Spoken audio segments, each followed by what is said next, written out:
presented by DD Films Med. Studio Mansi कन्या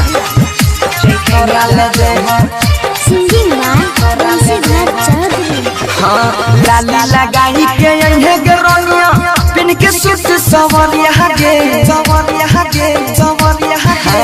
powder लाली लगाई के यही पिन के सूट सवरिया गे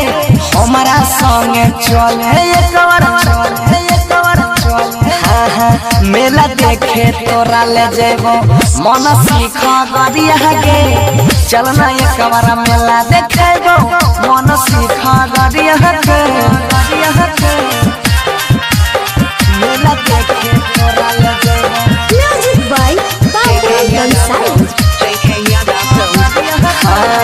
सज धज के रही है सांझे खूना तहिया रे हॉर्न बजाही बंगा के ये बोया पछिया गारी ये बोया पछिया गारी ये बोया पछिया हे गए है सज धज के रही है सांझे खूना तहिया रे हॉर्न बजाही बंगा के ये बोया पछिया गारी ये बोया पछिया गारी चले न मैया के हम चढ़ाई लाले लाले चुनरिया गे चले माई के तू चढ़ाई है लाले लाले चुनरिया गे हमारा संगे चले एक बार मेला देखे तोरा ले जेबो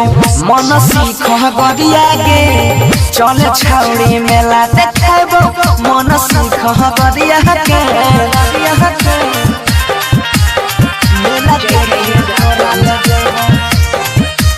तोरा ले जेबो DD Films Med. सारा धस पूजा करबै माई के दहर सन गे जोड़ी लगैते है रहै हमर मोहन गे